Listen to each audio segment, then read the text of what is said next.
It's a great day to be alive. It's that time where I update you again on the income I made from Sync licensing. Now, this is for the month of October. Now, drum roll, please. Da- The grand total for October was $2,758.57. So that's not bad. This is for the year 2023. This has been so far my most received income. And even now, I look back on my charts for the past couple of years, this has been the most money I've made so far in 1 month. This year in particular, I've been struggling to break the $1,000 mark. So to see this number almost close to $3,000, that's pretty good. Now, if we take a look at the left, the performance period, you can see this is a payment from shows that played during January 1, 2023 to March 31st, 2023. So that's how you get paid in sync licensing. You don't get paid when the shows play right away. They calculate it months in the rear, then you get paid for that. Almost like if you work a regular job, you don't get paid right away. You work your 2 weeks, then you get paid for your past 2 weeks that you worked. Now, what I thought was interesting about this particular placement, I couldn't figure out why I got much earnings. Now, if we look at my top works here, Big Baller, it came out of nowhere, right? Usually for the past couple of months, this song, Dark Trips and Creep Up on Them, they've usually been my top earners. These two have been 1 and 2. But for this song, Big Baller, it just came out of nowhere. And that's one good thing about sync licensing, right? You never know what songs that you have in the catalog.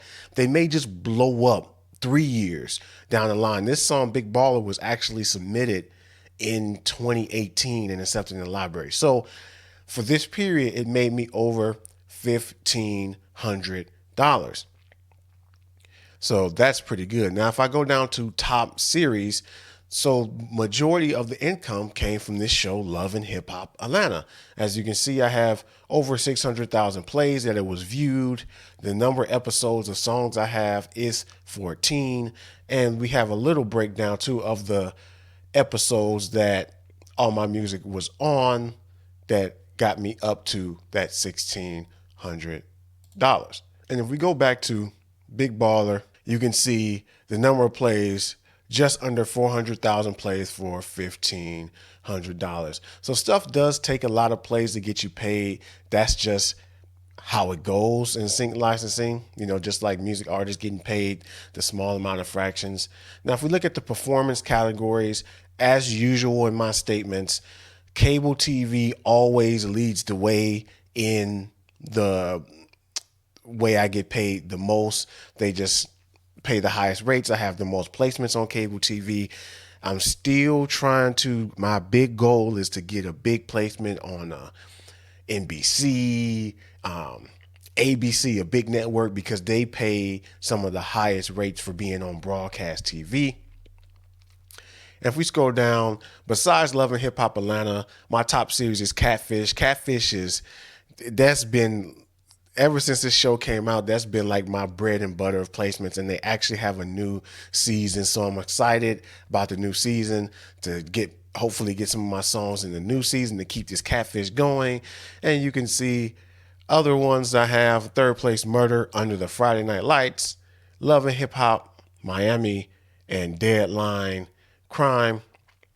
And if we look at the quarterly trends, you can see, like I said before, my highest earning quarter, right, month, because you don't get paid every month, depending if you're a writer or publisher only. You don't get paid every month. You usually get paid by the quarters, at least for ASCAP.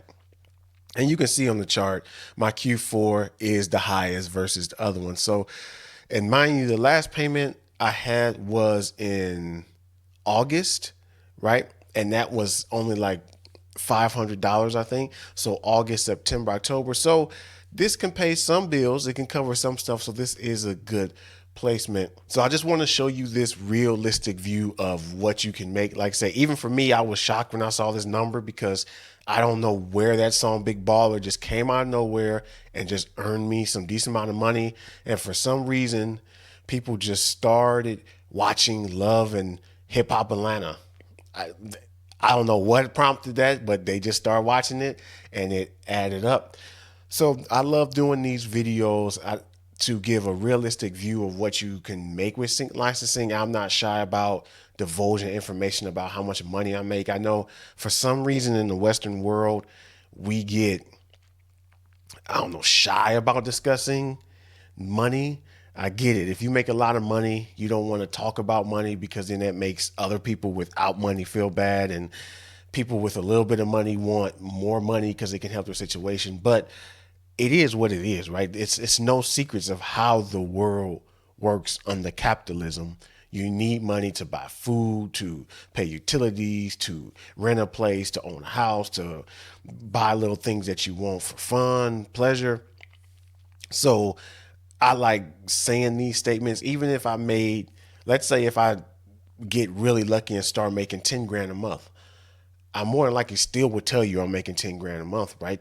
Some people might think it's bragging, but for other people, it can give you, I guess, some goal to reach to, even though the goal might be highly unlikely that you get to it, but it shows that you can make some money, right? Like, again, I don't know why money is so taboo. I like being open and transparent through my channel to try to give you an actual picture of your expectations trying to be in sync licensing. I also work ever since I started doing sync licensing and taking it seriously, I've always had a full-time job. So the full-time job has always supplemented my income, and this is something I more do on the side sometimes. So it is what it is. I like doing both, having the balance of working my full-time job and being able to still do what I love to do and make some money with it. So thanks for watching the video. If you got any comments, if you got any questions, put them down in the chat. And if you want to learn more about sync licensing, check out one of these videos.